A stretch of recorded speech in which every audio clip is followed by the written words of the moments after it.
de passion que protège de garçon. Bang bang, tout amusé, bang bang, je te suivais, bang bang. So it's great to pre-meet you on the eve of your visit to Provincetown for the Tennesse Williams Banquet.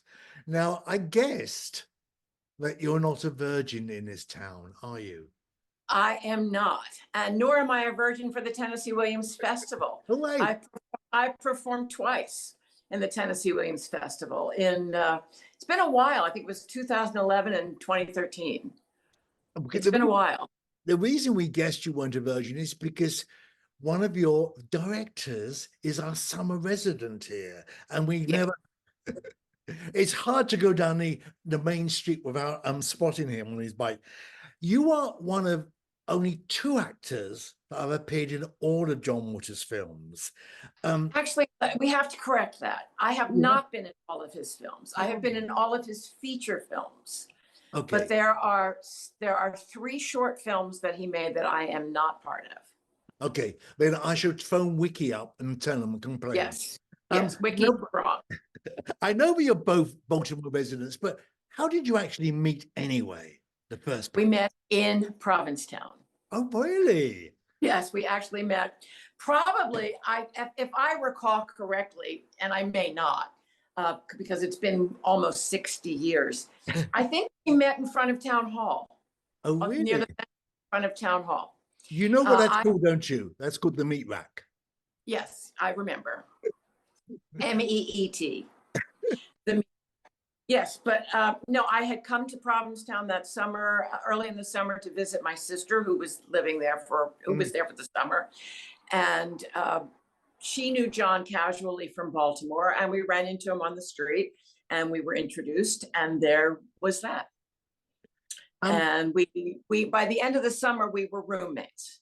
Oh, really? Yes, my sister and I and John and a few other people shared a house at the end of Commercial Street, all the way at the end, or the end of Bradford Street, all the way through town, that it was built and owned by a man named Prescott Townsend. It's long gone, long gone. It burned down, I think, 1968. Did you say what year that was you met John? 1966. Oh, God. So am I missing something? Why were you guys called the Dreamlanders? John called the early films, he just said Dreamland Studios. It was just a name he made up. And so those of us who were in the early films that were Dreamland Studios was basically John's bedroom. So we just people started calling us the Dreamlanders. I don't remember ever deciding that we were going to be the Dreamlanders. That just is a name that got sort of pinned to us, and I like it, so I'm happy with it.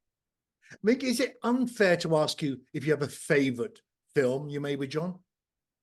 I have a couple. Well, I have many actually, but I think of the late films, Serial Mom is certainly my favorite. I love that movie. I think it's a really, really good movie, and I had a wonderful time working on it. And of the early films, I would have to say, although Pink Flamingo certainly was a big shocker and was a lot of fun to make, I think the better film is Female Trouble. I am so happy you said Serial Mom, because that's when I first became aware of you. I was in Seattle on a vacation. It was playing at the film festival, and that's what started my obsession with film festivals. I absolutely love that movie, and I haven't stopped going since. So I'm so pleased you mentioned that one. You work with other directors.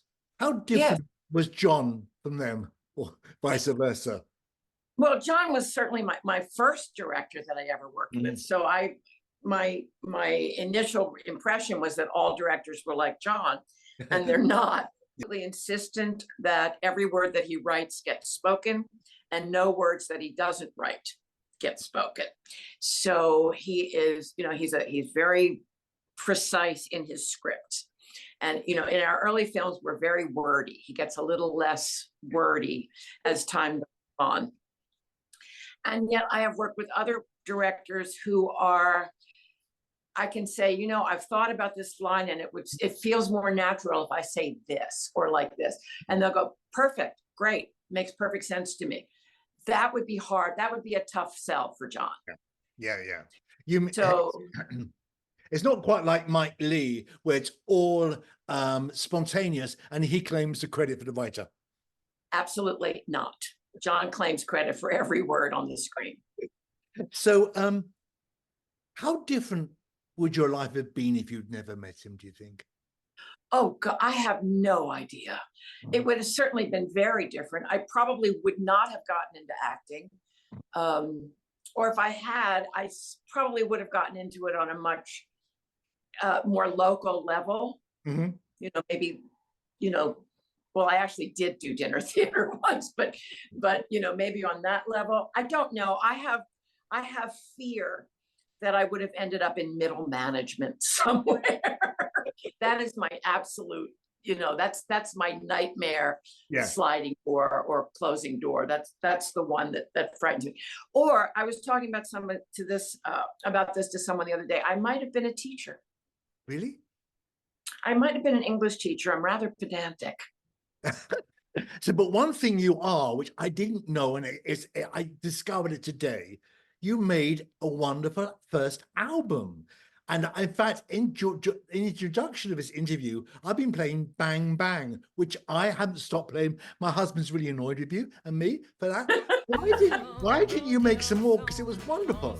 Oh, thank you. You know, it was so hard to make. I loved it. I really loved it. There's something about being in a studio that is really amazing. And I had a wonderful band. I worked with amazing musicians, and I had a great studio to work in and a terrific producer. And then I didn't have all that anymore. And then, you know, things kind of, people walk away, you know, lives change, things change. But I produced that album myself. I've not produced it in the studio sense, but produced it in the raising the money sense. And it near killed me. It was really hard. Yeah. And it was, I did a Kickstarter for it. Yeah, and I didn't get and I got the money that I thought I needed, but it was way less than I really needed. So it was a tough project. And I just haven't had the energy. I haven't had the band together. I haven't had the energy. The situation, all of my circumstances have changed. So I still sing. But it's a really good album. I'm not trying to play you, but now that you have it as your legacy, and we're going to keep playing it at the end of this interview. You're also, as you well know, quite the gay icon, because you were I didn't know this till today. You played Aunt Helen in all the Eating Out movies. Yes, I did. Yes, I'm a very gay positive mother and aunt in those films. Yes. Yeah. And I'm not in the first one. I'm not in the actual first one called Eating Out. I come in the second one, but then I think I'm in 3 or 4 of them. I have to go back and look at them. It's a long time since I've seen them, but yeah, icon that you are. But David Kaplan will not forgive me if we don't talk somewhere along the line about Tennesse Williams. Now, you just shocked me by saying that you've played in the festival. I didn't know that. What do you? Yeah, in 2 Tennesse Williams plays. Hmm? Yeah. In 2 Tennesse Williams plays, one of which is called Now the Cats with Jeweled Claws, which is so strange that I could never explain it. I didn't understand it when we were rehearsing it, when we were performing it. So I cannot explain it to you now.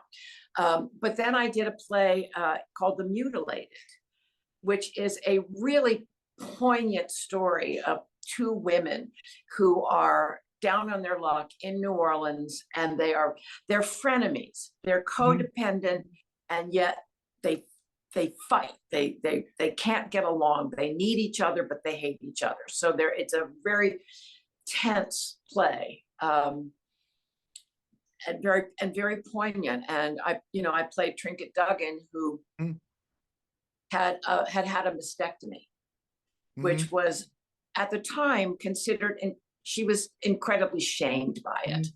She was mortified by it. So she was mutilated, but they were also mutilated psychologically. They were just, they were women who lived by their wits and their bodies, basically. I think being English, we were too obsessed with English writers that I never got to appreciate the whole scope of Tennesse Williams plays. And I'm grateful to David Kaplan for getting the most obscure ones out, because it really has made me a big fan of his work. Talking about work, there's rumors on that John is making a new film. That's a John question.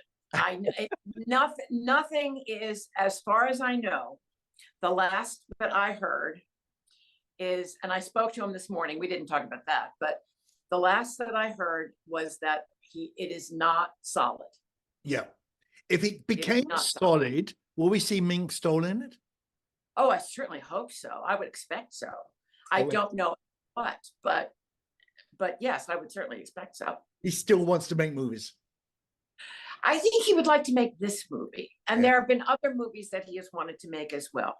John keeps himself very busy. He has an incredibly busy schedule, and he writes and he performs. So if he never makes another movie, he won't be, he's not sitting at home nursing a grudge because Hollywood abandoned him. He's very busy. I hope he doesn't watch this, because we think of him up and down the street as Miss Hamilton on a bike. Miss Hamilton? Yes. Oh, sitting up on that bike of his. Na na na na na na na na na. That's You funny. know what I mean?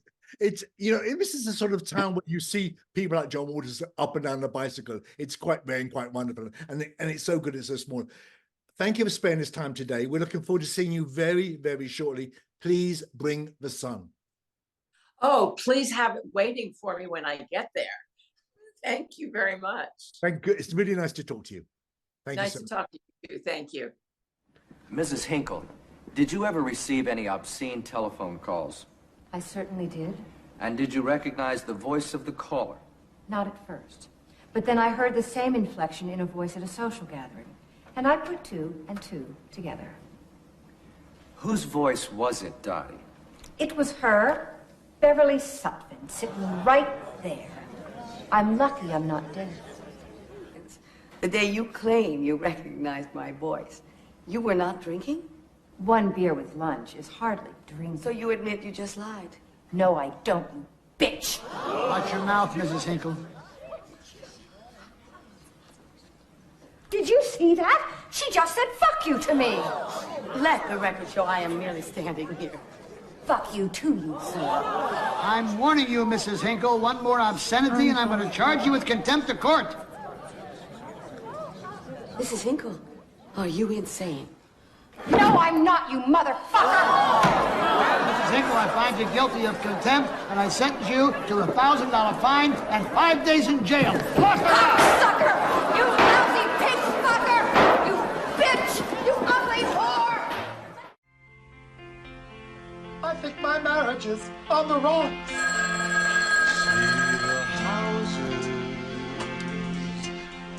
Hello? Hello, Mrs. Fishpaw. This is Sandra Sullivan, your husband's secretary.